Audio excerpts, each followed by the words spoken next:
Well, the tennis world is gearing up and getting excited for the Laver Cup. Of course, it starts this Friday with Roger Federer and Rafa Nadal reuniting just like in that picture.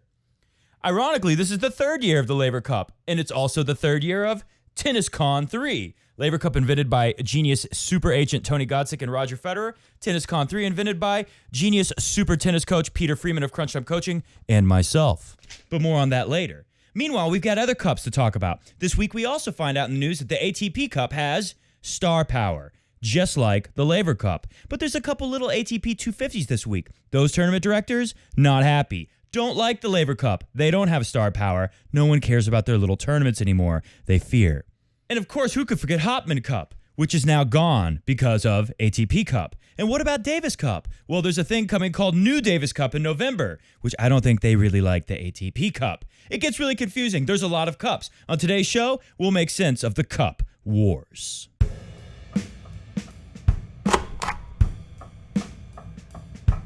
Today on Coffee Break Tennis, news on the cups. ATP Cup, New Davis Cup, Laver Cup. We talk all the cups.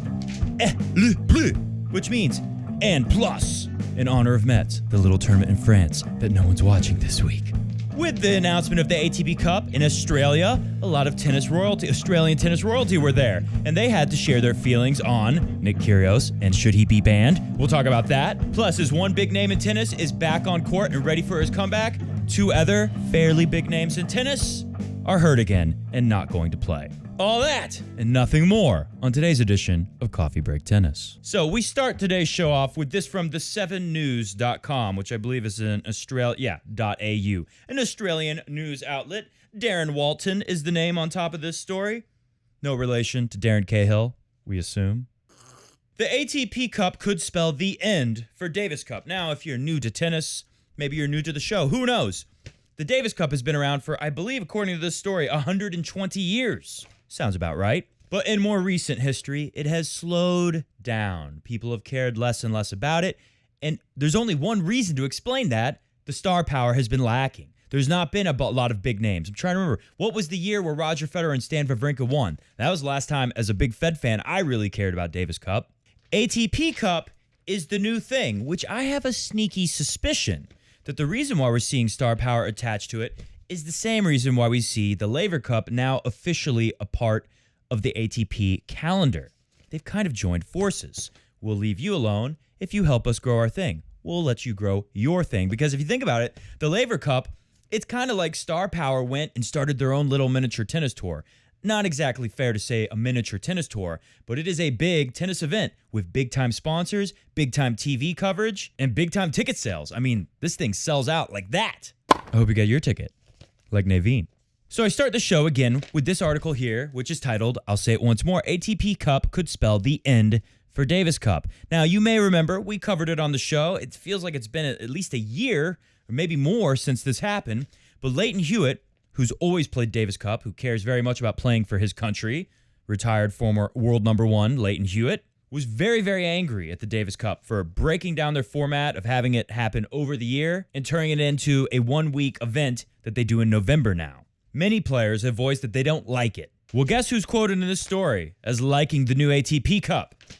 Leighton Hewitt. Boasting every member of the world's top 10 and offering significant rankings points and US $15 million in prize money, the inaugural ATP Cup has won over Australian Davis Cup captain Leighton Hewitt and former skippers Pat Rafter and John Newcombe. This is a great event to be a part of, said Leighton Hewitt, and few could have imagined Hewitt being so supportive of an alternative event in January. So, okay, not quite a year, when he fiercely opposed, as we covered on the show back in January, the radical changes made to the Davis Cup format that will come into full effect this coming November. For the first time in more than a century, the Davis Cup, having shifted from the traditional home and away format for all rounds, will climax with an 18-team finals in Madrid from November 18th to 24th. It'll be very interesting to see who watches this thing, who plays in it, and who watches. It's not going to have much star power, and like this thing is titled, we may see the end of Davis Cup.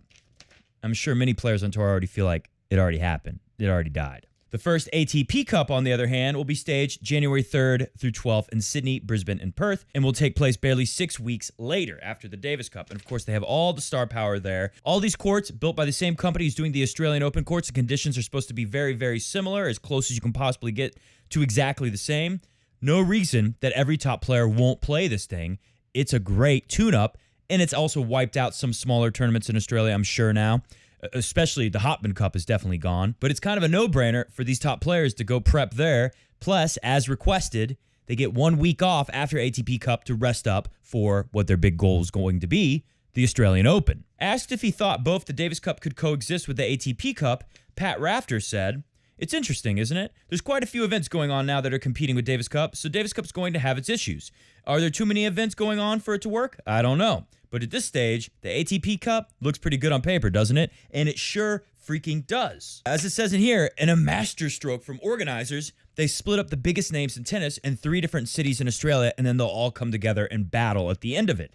And then, of course, you got the Australian Open after a week break. It's perfect. In a masterstroke from organizers, Djokovic, Federer, and Rafa Nadal will all open their 2020 seasons in different parts of Australia, ensuring maximum exposure to the country, across the country. Federer's Switzerland outfit will be in Sydney for the group stages of the ATP Cup, with Djokovic's Serbia outfit in Brisbane, and Nadal's Spain in Perth. Rafter is convinced crowds in all cities involved will get behind the ATP Cup, as Perth did with the now defunct Hopman Cup, and likewise Brisbane with the Brisbane International. All the players playing, that's what's going to make the event. If the players don't play, it won't work. But it does work. It's a lead-in the Aussie Open. They've given a week off, blah, blah, blah. Plus $15 million in prize money. That don't hurt. And 750 points for the winner of the Cup. Now, the Cup, we'll get more into it as we get closer in the year, or the end of this year and the beginning of next year when the ATP Cup happens. But basically, you got every country, you got 2 singles and a doubles happening. I'm guessing it's going to be you win 2 out of 3. And after a round-robin series in these 3 different cities, they all go to, I think it was Sydney for the final, which is basically quarterfinals, semifinals, and final. It's a pretty good idea. And I have a strong feeling the reason why we've seen the star power is a little bit linked to Laver Cup. Because the ATP could have seen this as a threat to them and governing tennis. What if Federer and Nadal decide to make their own tournaments that people care more about? So I'm thinking the ATP basically said, you know what? We're taking out Davis Cup. We're going up against the ITF. And we're going to have our own version of Davis Cup now, since a lot of people are unhappy with it. And then you got Federer doing this Laver Cup thing, and clearly Nadal and Djokovic have been supportive of it. So let's kind of team up with them. Let's make the Laver Cup an official thing. And I have no proof of this. This is pure speculation. But I have a feeling there was kind of maybe an unsaid agreement. Who knows? But at least with Team Federer, say, you know, kind of help us get the big names out for the ATP Cup. And we'll make the Laver Cup an official event and kind of give you guys your space to do your thing. So take a listen to tournament director at the Marseille Open, Jean-François Cajol, who was pretty straightforward about the Laver Cup that was created by Roger Federer and super agent Tony Godsick, noting that, quote, "It shouldn't be part of the calendar. The Laver Cup must be a show and by no means part of the ATP Tour, nor should it be held on the same week as other ATP events." Clearly, can't blame the guy. Not good for business when you have your little tiny ATP 250, and the Russians got their own. The BS Russians got one too in St. Petersburg. It's not good for business to have the Laver Cup on the same week. It's pretty much going to kill business. And Jean-François warns us all that this could be an opening of Pandora's box. For there are other commercial tournaments in the world, meaning, what if Rafa wants to make his own tournament? Who knows who's going to make a tournament? Maybe the Serena Cup is coming. There's other commercial tournaments in the world, and if they begin to include each of them in the official ATP calendar, well, let me tell you. But then again, let's not anticipate. Time will put everything in its place. There have been quite a few commercial tournaments in modern history of tennis, which, let me put it this way, they didn't stay around for a very long time. Kind of almost sounds like a threat. Be a shame if something happened to your little Laver Cup, Roger, now wouldn't it? Like the International Premier Tennis League. Whatever happened to that? Everything started well, but then the sponsors somehow disappeared and faded away. And then he has the best line in the whole thing. Take a listen to this from Jean-François. The Laver Cup. After all, this tournament was introduced only 3 years ago. It's 3 years old, whereas our tournament will take place for the 25th time. It's a big difference. The St. Petersburg Open has a bigger value than the Laver Cup. Was there loss in translation? Is he in France or is he in Russia? Either way, doesn't matter, because they ain't bigger than Laver Cup. Neither one of those tournaments, which leads us to tennis.com, Stephen Tignor article on the Laver Cup success and the big question. Let's skip ahead. There's a bunch of interesting stuff. It's not that interesting. There's some good stuff in here. Some reasons why he speculates, why does the Laver Cup work? But we already know why the Laver Cup works. Because of star power, baby. Most interesting to me, and he uses this as an article, a vehicle to say, you can have innovation. Look, they had a 10-point tiebreak in the third set. The most interesting thing to me is the end of the article, which leads us to our last question.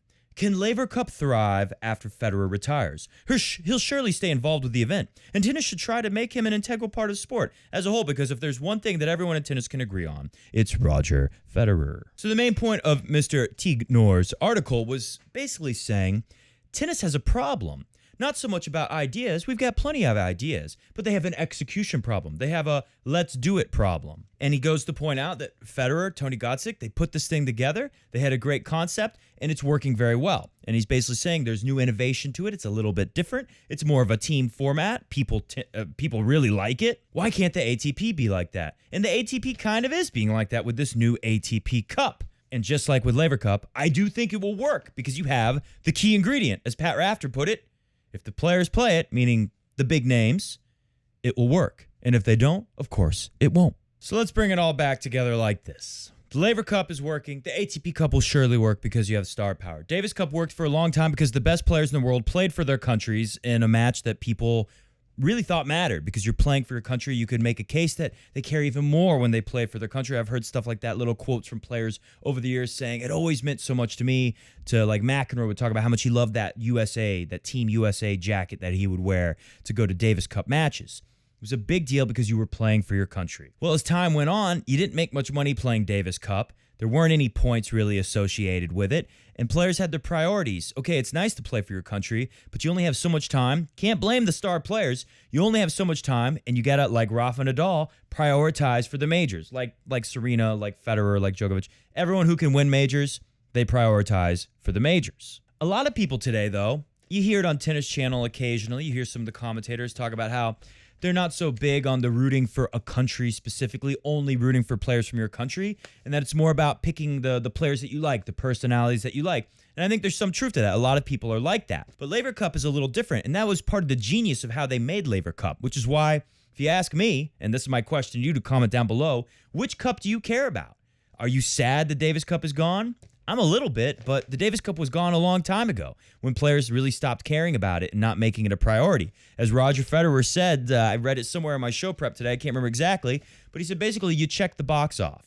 It's a career box checker. Once you've done it, that's it. Obligation fulfilled. The genius of the Laver Cup is it's all in the name. They're playing for the history of the sport, and that's why I think Laver Cup is going to be successful for a long time, because these guys back there, they were the big story in 2017 when they played together, when this moment happened after they won the doubles together. One day in the future, maybe not too far off, they might not be playing. Or maybe they'll be retired but still playing Laver Cup. They're going to be involved in some capacity. Would not shock me at all to see these guys be the captains.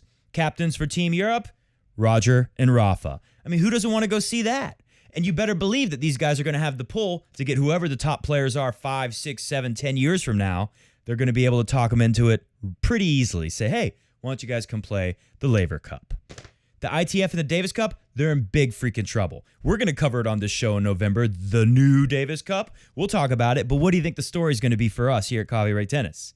Do you think it's going to be how exciting the new Davis Cup is? Or do you think it's going to be more like, geez, the new Davis Cup, not so hot. Not a lot of people watching it. No star power. Can you believe Cole Schreiber is the biggest name in this thing? I don't know. Random name. No offense to Cole Schreiber and his fans out there. But you get my point. ATP Cup, the ATP, they're pretty smart. At least they went with Team Roger Federer. Again, speculation. I don't know exactly what the agreement is, but I bet you when you saw Laver Cup becomes officially a part of the ATP calendar, something was said where, and hey, maybe you guys will help us with the ATP Cup. And what do you know? All the stars are going to be there. All right, let's move on. I've made my case here. I think you know what I'm saying.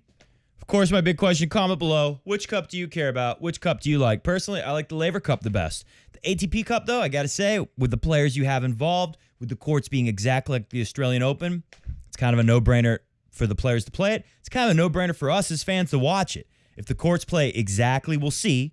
but supposedly the courts are going to play exactly like the Australian Open. It's going to be a pretty awesome way to gauge how are your players looking going into the Australian Open, playing on these courts that are just like the Australian Open. All right, so moving on, Kyrgios may have the best serve in the world and doesn't deserve a ban. This is Rod Laver. They had a big to-do about the new ATP Cup, announcing who's playing and announcing all the details of it, whatever's out there. We'll talk about it another time, get more into that stuff. But we will talk about what some of these legends had to say about Nick Kyrgios, because I find this very interesting, and it is my show, of course. So we talk about what I find interesting. Rod Laver praised Nick Kyrgios ahead of the Laver Cup, where the Australian will compete for the third time. Australian legend said, as a player, Nick has everything, maybe the best serve in the world. At the Laver Cup, I saw him as an amazing teammate. Also, Laver clarified the quotes he gave about Kyrgios deserving a ban from the tour after his antics in Cincinnati. I have not said it, said Rod Laver. I was misunderstood by the Sydney Morning Herald. It was misunderstood by others too, and it turned viral without confirming that quote. It's true what I told Fox Sports. I said that Nick should not be banned. Nick was amazing in both Laver Cups, both as a player and a teammate. So I think it was pretty important to rock it that, especially back when we were talking about, because remember during the U.S. Open we were saying, is there a chance there's a ban going down on Nick before Laver Cup and he can't play? That would be terrible. Now that it's an official ATP event, as we just talked about, wouldn't have mattered last year. Asked what he thinks about Djokovic and Stan Wawrinka not playing, Laver added, Novak played in the last year, and this time it's the contrary. Laver Cup is a yearly event, and I expect Djokovic will be back next time. Who could blame the guy? Wawrinka, of course, it's a shame. Stan is a great champion. Oh, spoiler alert, our next story, one of the injuries is Stanislaw the Manislaw not playing. He's got an injury issue. We'll talk about that in a second. Stan is a great champion, a three-time major winner in Australia, French Open, and U.S. Open. I always like watching him. He can do everything, but his one-handed backhand, timing, power, very impressive. Anything else interesting from the Rocket? The Rocket adds that tennis needs to evolve always, and I follow the development of our sport with a big interest, both in the Davis Cup and other events. Tennis is good at all levels. Well, I don't know if it's going to be so good for the Davis Cup. I don't know if things are going to work out over there. Meanwhile, Ken Rosewall was there. Pat Rafter were there. They have a different opinion on Nick Kyrgios. Pat Rafter said, it's an interesting case here. I don't understand why it has happened. There's obviously something going on behind the scenes. I don't know on paper. It looks like he should be suspended, but I don't know. There's another thing to look at, isn't it? He does draw a crowd, noted Pat Rafter, which is very true. It can be tricky. Many people have come to the show and commented below that Nick Kyrgios, he's a scumbag. He should be banned. Some people wanted him banned for 2 years. 2 years. And I pointed out to you, look, when I say he's good for tennis, it doesn't mean that he's a great role model for young kids who want to start playing tennis. It means he sells tickets. It means he gets people to turn the channel to tennis and not change away from tennis as soon as they might have before they saw Crazy Nick. That was my only point. Just to clarify. At what point do you say a crowd, according to Pat Rafter, what point do you say a crowd's more important? Or do you try to uphold a certain protocol and a standard for the players to adhere to? At the same event on Monday, Ken Rosewall had some comments on Nick Kyrgios, saying he has the talent to win Grand Slams, but questioned whether or not he actually wants to play tennis. It's beyond me, said legend of the game Ken Rosewall. The guy has a lot of talent, and he can play so well 1 week, then 2 days later he blows his top. I don't know what's wrong with him. With all due respect, he might have wanted to play basketball, but I think he can make a pretty darn good living being a fairly decent tennis player. Rosewall added, he's under the spotlight more than other players, but that's not always because of his actions on the court. Some of the other activity off the court or some of his statements. He causes, keyword here, his own problems. Maybe he likes that, but I sure don't. Ken Rosewall, not a fan of that. All I have to say about that is make sure you tune in this week into the Laver Cup, where you will see Nick Kyrgios on his very best behavior. It's the best he behaves all year long. I wonder why. Hit the music because we're going to get out of here. This is the last thing. Stanislaw the Manislaw and Tomas Birdman Berdych withdraw from St. Petersburg, formerly Leningrad. Three-time Grand Slam champion Stanislaw the Manislaw Wawrinka, former world number 4 Tomas Birdman Berdych, and rising Serbian star Laslo Djere have all withdrawn from the St. Petersburg Open. Per the Russian media, Wawrinka, 34, won't be making his third main draw appearance because of a leg injury.